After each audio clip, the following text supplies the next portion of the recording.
This is a video for AQA Further Pure Mathematics, Calculus section 7.2, where we're considering reduction formulae which are found using identities. Well, we've seen previously how reduction formulae can be found by using integration by parts, but this video considers how we can also establish them by using identities, trigonometric identities, such as tan squared x is sec squared minus 1, or tan x squared x is 1 minus sec squared x, etc.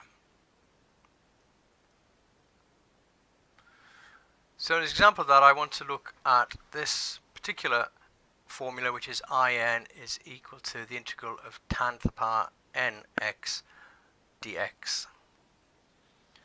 Well, the clue to the way to proceed is in that identity which uses tan squared. So I can start by rewriting this in as being equal to the integral of tan squared x multiplied by tan to the power n minus 2 x dx. But we know that tan squared x can be written as sec squared x minus 1. So substituting that gives that in is the integral of sec squared x minus 1 multiplied by tan to the power n minus 2 x dx.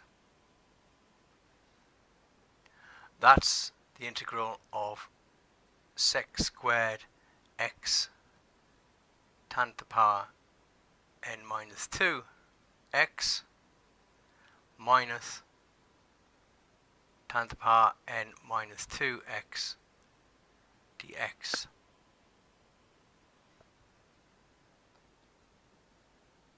Let's consider the first part of that integral. Because sec squared x is the derivative of tan x, we can see that this is just formed by a chain rule differentiation. So reverse chain rule can be used to integrate this, and it's something which is to the power n minus 2. So when we integrate that, we're going to get power n minus 1, so that's tan to the power n minus 1 x, and we must divide by that new power, which is tan to the power, which is 1 over n minus 1. So that's raising the power by 1 to give us n minus 1 and dividing by that new power. The second part of the integral is just the same as the original integral, but with the power reduced by 2. So we can write that as being in minus 2. And then that gives us the reduction formula that we require for tan to the power n of x, which says that in is 1 over n minus 1 tan the n minus 1 of x minus in minus 2.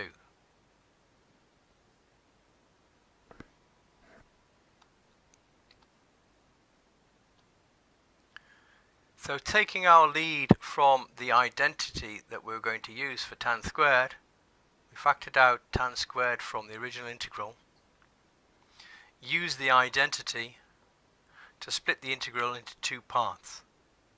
The first part was, in fact, although it looks quite complex, in fact it's quite a straightforward use of chain rule, and we can see therefore that we've gone from power n minus 2 to power n minus 1 and then divided by the new power. And the second part of the integral is exactly the same as the original, but with the power reduced by 2. Hence our final reduction formula.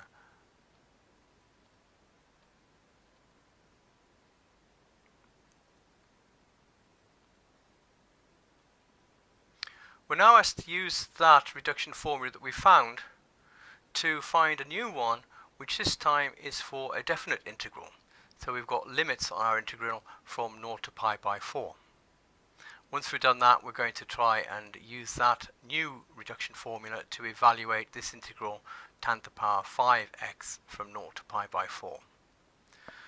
So firstly, we will look at our original reduction formula and use it to find out what happens when we evaluate that between the limits of 0 and pi by 4. So we'll have the first part we're going to have to evaluate and then subtract from that the integral n minus 2, I n minus 2.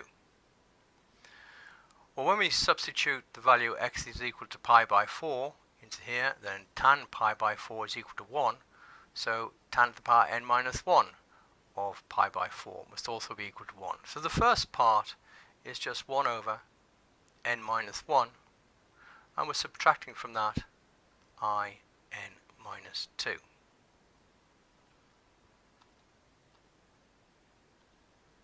The integral we want to find, the integral from 0 to pi by 4 of tan to the power 5x dx, well, that's equal to I5. So our reduction formula now tells us that I5 must be equal to 1 over n minus 1, so that's 1/4, minus I n minus 2, so that must be I3. But in turn, we can get I3, so this is 1/4, and then minus I3 must be equal to 1 over 3 minus 1, so 1 over 2, minus I1. We need to evaluate what I1 is, so I1 is equal to the integral from 0 to pi by 4 of tan x dx, and the integral of tan x is log sec x, and we're evaluating that between 0 and pi by 4. When x is pi by 4, sec pi by 4 is equal to root 2, and when x is equal to 0, sec x is equal to 1. So this is the natural log of root 2 minus natural log 1. But log 1 is 0, so therefore this is natural log root 2. Now we can substitute that into our expression for I5, so therefore our integral, which is I5, is 1/4 minus 1/2 minus natural log root 2. So the log is positive, we get log root 2, and then 1/4 minus 1/2 is minus 1/4.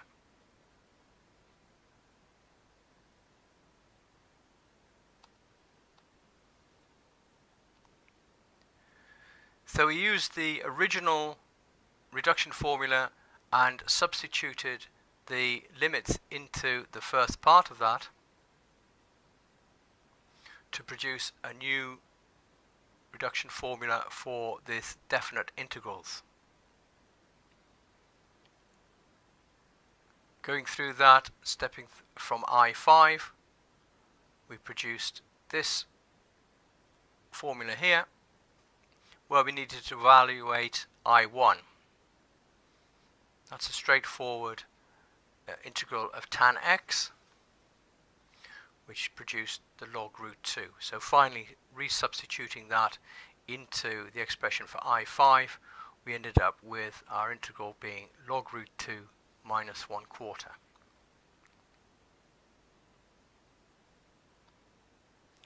Well, that's the end of this video on reduction formula using identities. In the final video of this series, we'll look at further examples of reduction formulae.